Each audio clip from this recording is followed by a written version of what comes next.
Next one focuses on involving the public in identifying and forecasting of likely implications in the future technologies. So this could be used more in a scenario planning, and you can use it using GIS mapping and other technologies. Then you have participatory television and cable television, plebiscites, polls, and surveys, and also public hearings. So television can be used as a participatory tool. For example, one regional planning agency used it to do a fundraising for a local educational group. So they did a telethon, and they had alternatives plans that were presented to the community, and residents could call and give comments or pose some questions, which the meeting moderators then presented to the television audience.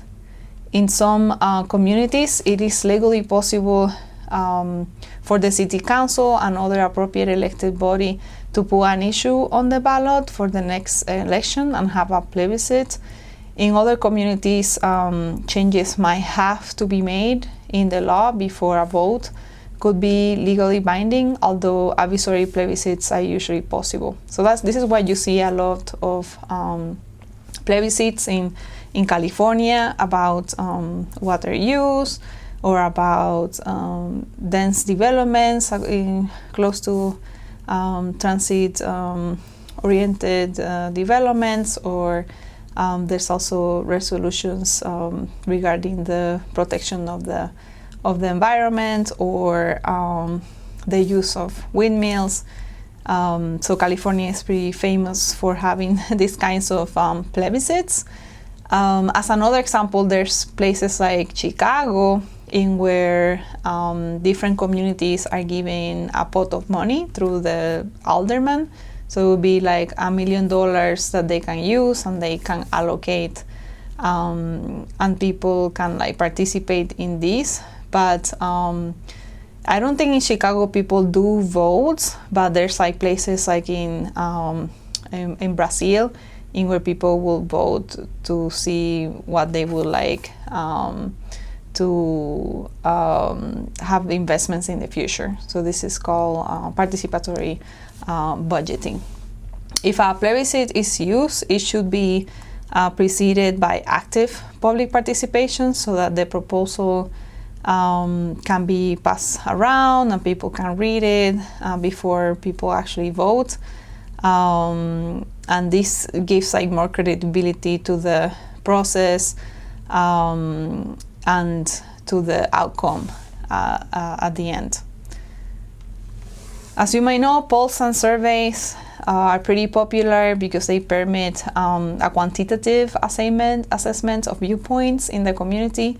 Polls, particularly telephone polling, have become considerably less expensive. So usually you will hire a consultant.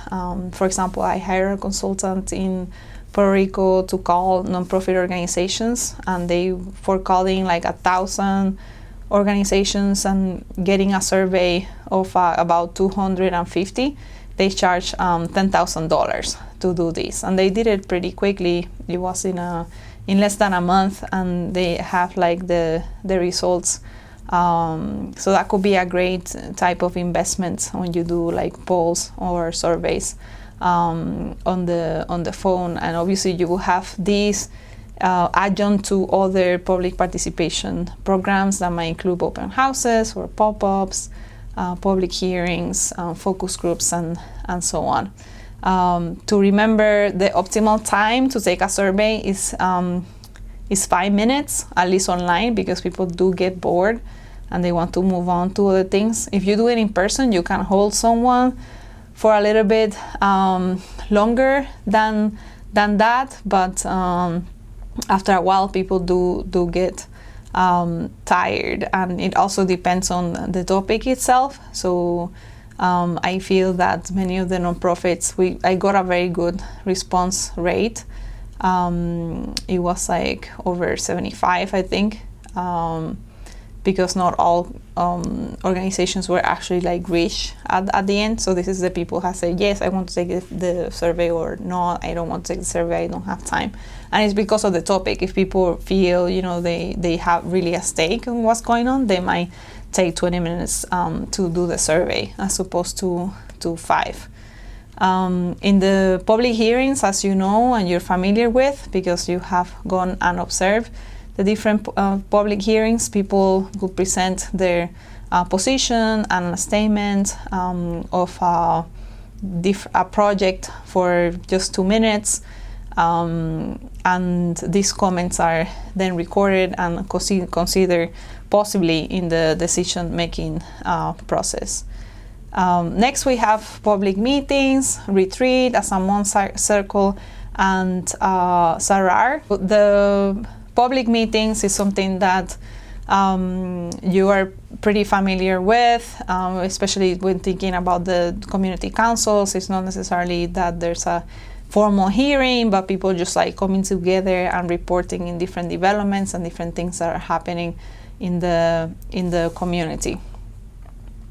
You can always do a retreat, and this you could do with decision makers or like particular stakeholders. And the idea is with the charrette or the future search, is that you're really going to spend like very focused time with people talking about a particular topic. And if you do a retreat and it's like if somewhere else, then people are very likely to not be thinking about other things. Because again, if you do a retreat and it is in the same office, in the same place, people are less excited to go, first of all. So in retreats, you might want to do kind of fun things like, oh, we're going for a hike, and then we're doing this exercise, and you give like a little bit of downtime for people. But the thing is that they're disconnecting themselves from their work, from their families, and other things that they have in their life, in order to give very special attention to the topic that is being discussed. In a retreat, you obviously will get a professional facilitator that it can really design what is the process of the group, that can create a white paper or reports for everyone at the end with the main things that were decided. And the retreats are actually more popular in non-profit organizations when they do like their strategic planning for the year. Then you have the Samoan Circle, and this is very fun to do actually. So the Samoan Circle is like there's a small group inside of a large group. So you might have like 6 people or 8 people, focus group size, right? Just sitting in a circle. And then the people who are outside are observing what they're talking about. So it could be something very simple like, how do you envision parks in the West Side in the next 10 or 20 years? And then people just simply start to talk about that particular topic. So there might be a moderator that is outside of the circle, just kind of asking the question to the group, or it could be someone that is sitting down and they pose a question. The point here is that if you see yourself not contributing to the conversation anymore, you can give your spot to somebody that is in the break circle, and people can come and go from the circle and just give their opinions. But the point being is that everybody outside is like observing and absorbing, listening very carefully to what people are saying. And if given the opportunity and there's a spot, they might come and pose a new question or contribute to the conversation. So I really encourage you to try it out, because it's pretty interesting and pretty fun, the Samoan Circle.